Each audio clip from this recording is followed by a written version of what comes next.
Welcome to Forum Crashers, the internet advice show for forums we were never invited to. I am Steve Messenger, your host, and I am here with Gerald Waldrop. Hello. How we doing today? I feel invited today. Invited and welcome. All those places we were never invited to. This is our comeuppance. Yes, we have. We had choice words, but we decided to make something productive out of ourselves. Use all that negative energy in a positive way. Channel it, yeah. Yeah, channel it. Yes, so we appreciate you joining us.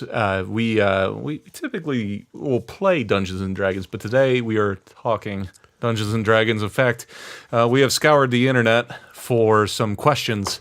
We've pirated some forums. We found some things here that we might be able to help you out with. First one is for Lynn Pixie Dragon. Lynn Pixie Dragon says, "Need help. My players want to talk their way out of everything." You can't have that. Yeah. What gives? All right. So there's two words that are gonna solve this situation for you. Roll initiative. Yeah. Every single time. Every time. You're in the shop. The shopkeeper doesn't want to give you the deal you're asking for. Roll initiative. No. Seems like it'll work. Did I say persuasion? I meant initiative. Oh, there's a small child that seems like he needs some help retrieving a lost pet. Roll initiative. Yeah, so that's your solution. Yeah, that was a great meme. Can we talk about memes? Memes. MS. Yeah, name something you can say that will start a fight every time. Yes, roll initiative. I will say that I did play with a group once that they would much rather problem solve and negotiate than draw a sword. And I will say that our producer is giving me the finger. I will say, though, they did come up with some pretty clever solutions to problems. I think part of this falls into being a DM. Sometimes you want to see things go a certain way because you took time to put together all the monster stats and everything else. Yeah. But at the same point, if they're going up against the big bad evil and they're trying to talk their way through it, I mean...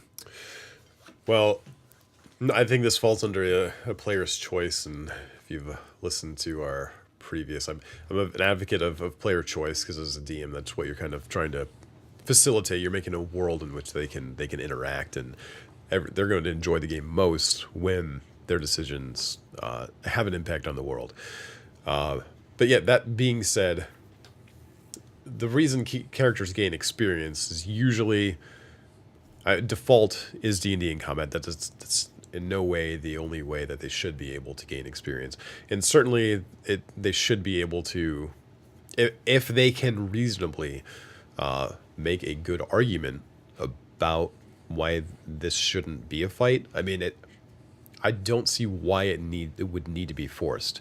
And if all of the players in the game are enjoying engaging in that manner, it sounds like they're more interested in the storytelling, role-playing aspect of D&D than maybe the combat. Now, that doesn't mean that they'll never be interested in it, and there aren't ways to force it. So if you're asking ways that like you really need to force it, there are certainly scenarios that you can come up with. Off the top of my head, it would be there's a definite threat. Someone is going to die unless they physically stop them from taking action. That sometimes it might come to that. If the bad guys are just sitting around waiting for them, or the bad guys they have a specific goal and they can just interject themselves and teach them the ways of nonviolence.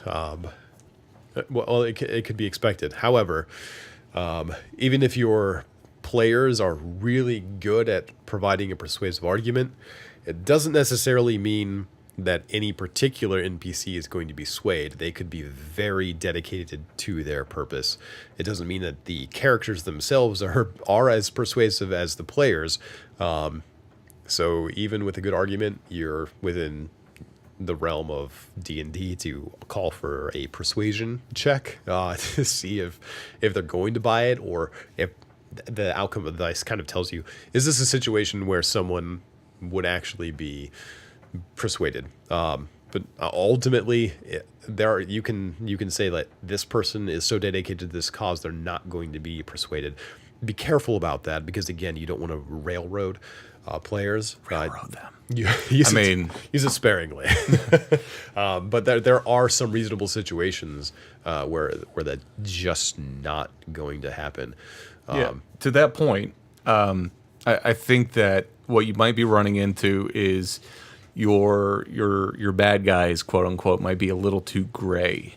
To give you an example, with being an artist in the background I had a teacher one time tell me, let your blacks be black and your whites be white when it comes to drawing, because you're going to get more contrast there. So when it comes to your bad guys, you might have a little too much of a gray space there, where are they really bad guys, or are they just guys hanging out by a campfire? Are they just misunderstood? Yes, right. And I think a lot of times we try to make our villains a little more personable, because we see things like X-Men, where like Magneto, like, well, they're compelling that way. Yeah, they're more compelling. At the same point, it's like then your characters want to have conversations with them and understand them, and sometimes you just want to beat them with a sword. Right. So if you, with your villains, if you really want this to be an encounter, make it unmistakable. Make that villain as villainous as possible given that situation, so that way it's not like a, hey buddy, like let's talk about this, and it's more like, hey buddy, put down the freaking sword or I'm going to gut you. Yeah, I mean, even in some really good shows, you can even see protagonists that will come to blows just because they are at cross purposes. I mean, when you boil it down to like an essential level, that you fight in. You use violence or force in any situation, but especially in D&D when you're at cross purposes, when you have two opposing goals and the only way there's going to be an outcome is for one side to physically dominate the other in some way. So you can set up any sort of scenario between someone. They can still be gray, and still absolutely not be swayed by words. Right. If the characters want something, I think if the characters maybe are at the situation where they're able to talk guys out of anything, maybe they don't have a specific enough purpose in what they're trying to accomplish to oppose what's going on. But yeah, your bad guys definitely need to be bad enough, or whomever the antagonist is definitely has to be enough of a cross purpose where it's going to come to a point where their words are done. Words cannot finish what was started here. Yeah. Could be that they're not confident in their ability to actually do combat as well. I mean, the whole threat of like, oh, I might die, or I don't really understand my character's abilities, could be that situation. That's true. So, maybe if your combats have been a little too deadly, lighten that up a little bit. Either that or give them like a brand new bow to go try out. It's like, hey, don't you want to shoot something with this? Like, a bad guy in the face. I guess that'll circle back to like what I was originally said, reward. Like if they're being like rewarded less for just avoiding an encounter altogether by just talking their way out of it, as opposed to actually getting the experience of the combat. That goes back to the intrinsic rewarding. You don't have to model your XP rewards like that, but it makes some sense that they have to use their abilities to actually get better at them. Absolutely. All right, I got a question here. What would cause a dragon empire to crumble? Oh, boy. I would say addiction, alcohol addiction mostly. It affects more homes than anything else. So if you have a bunch of drunk dragons out there that are just, staying out past curfew and that sort of thing. Driving home. Yeah, what did dragons ride? Well, so, when I thought about this for a moment, I think they were talking about an empire. It has to be supported by an economic infrastructure. Otherwise, if you just have a few dragons that are ruling their own little kingdoms, you're talking about a society and economies that are just as vulnerable to the same types of disasters and problems that could plague an economy today. If the economy tanks, if resources are suddenly unavailable or too scarce, it's going to cause all sorts of problems, infighting, civil wars, starvation, any number. Look back through history to see the number of reasons that empires fall. Look at Rome, especially. That's always been an interesting part of history. Let's see why an empire fell. But talking specifically, if you have an abundant population of dragons of their own empire, they're not just supported by or just the one ruling figure over an empire of lesser humanoids. You're still going to run into such a problem here where dragons are, if they're large creatures, they have to consume a lot. So resources are, again, a big potential problem. If they overpopulate, they're going to start running into famine, disease, any of those normal civilization collapse problems is going to come up. I mentioned Civil War, famine, any sort of natural disaster. There was a really interesting spell, a ritual high magic spell in the world of Forgotten Realms, Faerun, where dragons did dominate the world for a long time, but they also were, through practice of high magic, created something that's now known as the King Killer Star. And it is a meteor that still passes by every, I forget how many years, and it drives dragons into a rage. So although they're magic resistant, they can still be afflicted by extremely powerful magic, and it compelled them to kill everything around them, each other included. So yeah, that epic high magic. Empires crumble when there's a more powerful invading foe as well, and there's been plenty of foes. Illithids, mind flayers, once ruled the multiverse. So that would, if they were dominated by them. Yeah, and if you want to get modern with it, what was it? The Tom Cruise alien invasion movie where bacteria killed everything. Disease, right? Yes. Disease could definitely do it. Basic bacteria, why not? No, there's all kinds of directions you can go. I find it easier to War of the Worlds, I think. Yeah, there you go, with the big tripod things with the tentacles. I find it kind of easy to come up with more story material if you come up with different ideas and factions, right? So, maybe there's another powerful entity out there, and some of the dragons decide that, maybe there's more opportunity if they bring them into the picture. Now you have opposing sides, opposing ideals, and wherever your characters are going to play into this, even if it's way down the road, you could have this whole, ripples of these factions that have been made over time, and then people can subscribe to that theory, and they can practice whatever those factions were preaching. So lots of opportunities there. Yeah, tying it to a story that makes it interesting for your campaign is probably the number one priority. Yeah. Cool. So last question I've got here is, can you help me better my encounters? This is posted by Ofito. Kind of a vague question. I guess it kind of depends on what issues that you're having. But what are some of the things that you've done in the past? Maybe you've been getting in a little bit of a rut, coming up with encounters. What are some things that you've done to spice things up a little bit? Man, I don't know if I could give you better advice than some of the stuff that you can find in the DMG. I would say you need to create a variety foremost in the encounters, because if people are using just the same tactic every time, it's going to be stale. So that's usually the problem that I've seen, that I've run into in the past, being able to change the parameters of an encounter. If the story is good, that might not matter too much as long as they're invested in it. But I think there's always room when you can prepare to, one, change the environment in which the combat takes place. The combat's going to look and feel a lot different instead of being in a 20 by 20 foot square stone room where it's really just an arena of death.